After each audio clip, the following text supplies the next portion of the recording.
Décidément, l'année 2025 file comme le vent. Du coup, comme la moitié du BookTok et comme la moitié du BookTube, je vais faire le Mid-Year Freakout Book Tag. On peut pas faire plus long comme nom de tag. Une petite dizaine de questions pour revenir sur mes lectures de début d'année. Combien de livres as-tu lu en ce milieu d'année? J'en ai lu 53. À savoir que je prends tout, c'est-à-dire que je prends les livres audio, je prends les mangas, les BD, les romans, je prends absolument tout ce que j'ai lu. Donc 53 livres en 6 mois, c'est pas mal. Si je continue à ce rythme, eh ben, je devrais arriver à un peu plus d'une centaine de livres à la fin de l'année, donc ce qui serait vraiment pas mal. Tes 3 meilleures lectures de début d'année. Il y a eu Les Indignes de Agustina Basterica que j'ai adoré, vraiment premier coup de cœur de l'année. Voilà, c'était vraiment très bien fait, très bien pensé, très bien structuré et avec des thématiques que j'adore. Et voilà, que dire de plus à part lisez Agustina Basterica si vous aimez bien la weird fiction et tout ce qui est voilà, un petit peu horrifique. C'est pas à mettre entre toutes les mains, surtout pas Les Indignes parce que c'est quand même un peu trigger warning. Il y a Les Liens du sang de Shuuzo Oshimi. J'ai eu l'occasion de vous en parler très récemment. Voilà, ça fait partie, je pense que ça va faire partie des séries de mangas que je vais garder, enfin, en tout cas que je vais acheter dans un premier temps puisque je les emprunte à la bibliothèque. Mais voilà, absolument fascinant. C'est un manga qui se vit plus qu'il ne se lit et il y a énormément d'émotions qui se dégagent de ce manga grâce à l'expressionnisme que l'auteur utilise et avec justement presque les angles de caméra qu'il utilise pour faire des gros zooms sur les expressions des personnages. Voilà, c'est absolument incroyable et c'est très très juste au niveau des thématiques des relations mère-fils. C'est vraiment très juste et c'est absolument incroyable. Et le troisième que je mets dans la catégorie des meilleures lectures pour l'instant, c'est La Nuit ravagée de Jean-Baptiste Delamo. Une réécriture de ça dans un lotissement de Toulouse dans les années 90. Il fallait pas plus pour me plaire. Enfin si, la plume de l'auteur et sa capacité à nous plonger dans les années 90 justement, et avec des personnages qui sont très attachants mais en même temps très complexes, qui ne font pas dans la facilité, et c'est un univers ultra fascinant également avec cette maison qui semble attirer les adolescents en son sein, pas pour des bonnes raisons. Voilà. Un peu trigger warning aussi pour celui-ci parce que c'est... Voilà, ça se rapproche vraiment plus de l'horrifique, mais bon, il y a quand même quelques thématiques qui sont pas faciles à lire. Et des scènes qui sont peu ragoûtantes. Et tes 3 pires lectures de ce début d'année. Les 2 premières que je vais citer, c'est pas vraiment les pires lectures, disons que c'est celles où j'ai donné la moins bonne note, mais c'est des lectures moyennes, on va dire. Il y a tout d'abord Dernier meurtre du bout du monde de Stuart Turton.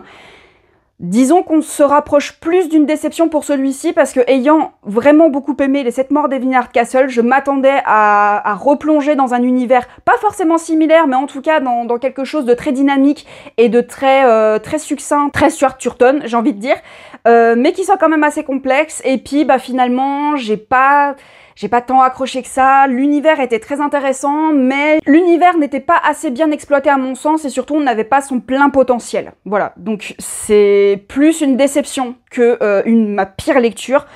Et puis il y a également Le Livre des portes de Garrett Brown.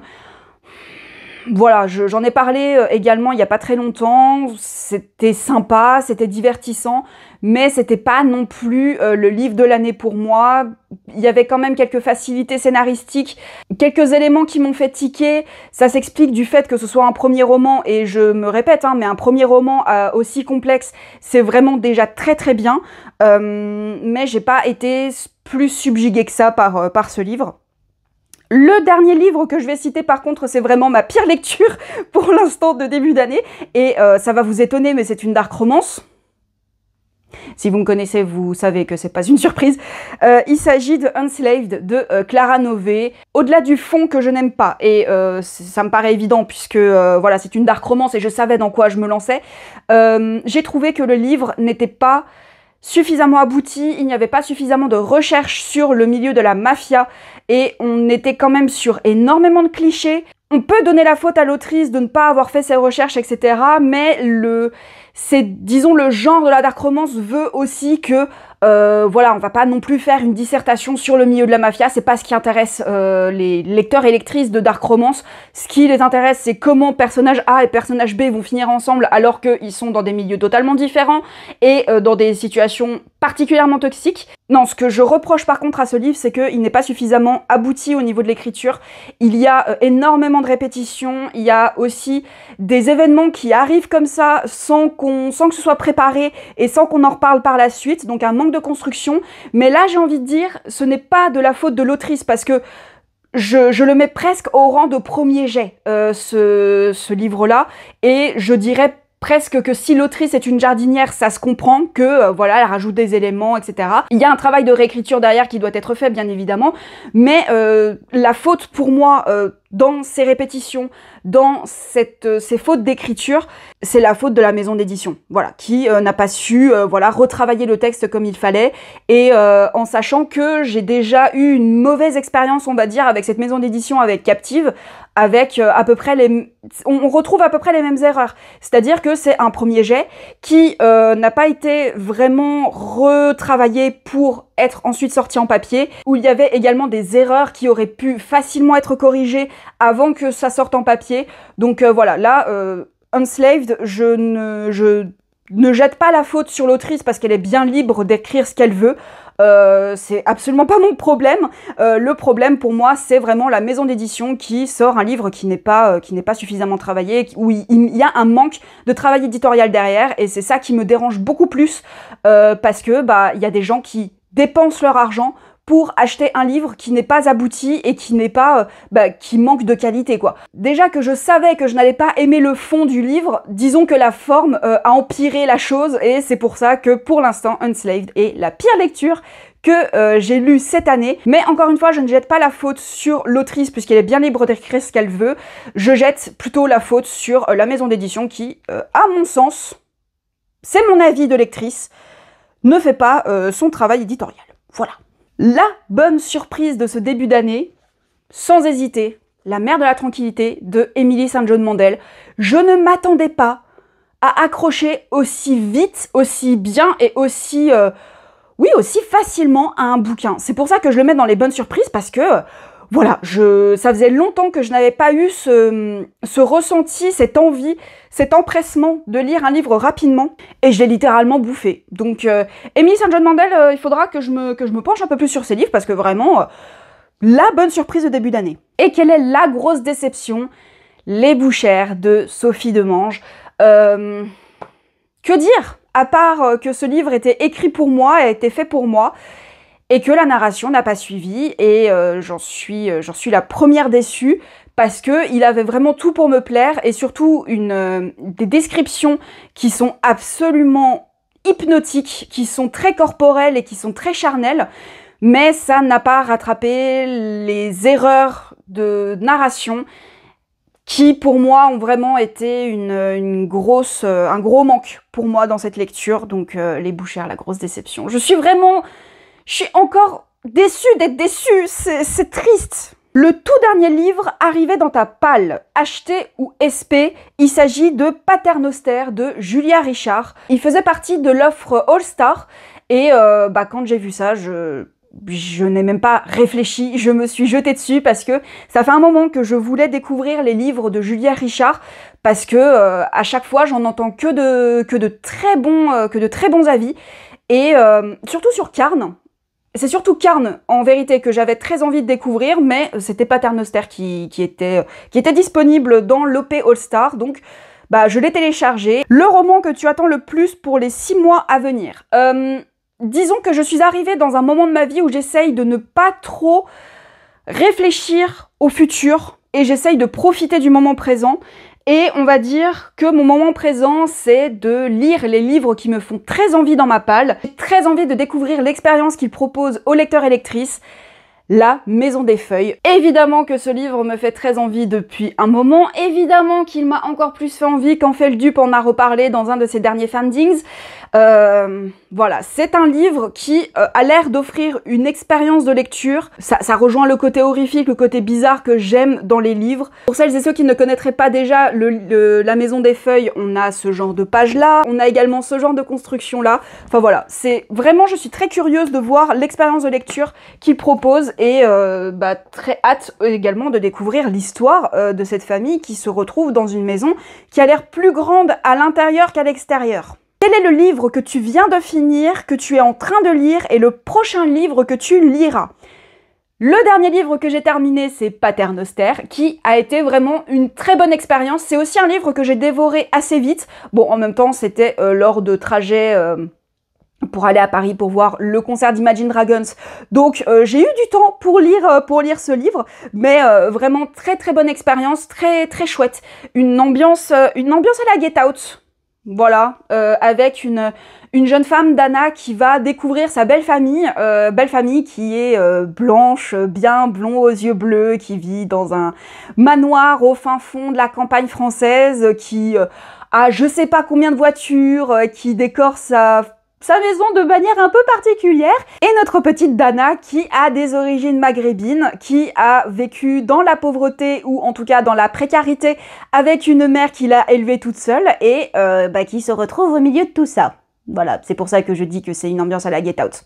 Paternoster a été une très très bonne lecture, surtout pour le message qu'il développe, évidemment, sur l'identité, sur qu'est-ce qui fait l'identité. Le livre que je suis en train de lire, ça fait plusieurs mois que je suis en train de lire, le lire, mais je ne l'abandonne pas parce que il me fait énormément penser à Un long dimanche de fiançailles et j'attends de voir où est-ce que l'autrice va me mener avant de l'abandonner si je dois l'abandonner.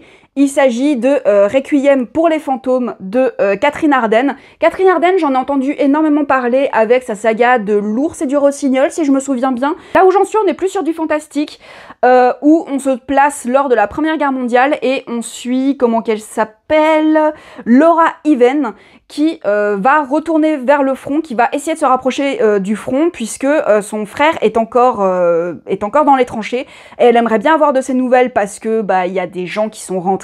La fin de la guerre commence à pointer le bout de son nez, mais elle a toujours pas de nouvelles de son frère, donc elle commence à s'inquiéter évidemment. Et on suit en parallèle son frère à quelques mois d'intervalle lors d'un bombardement, on va dire. Donc pour l'instant, ça me fait énormément penser, comme dit, à Un long dimanche de fiançailles. Il n'y a pas de fantastique ou de magie pour l'instant.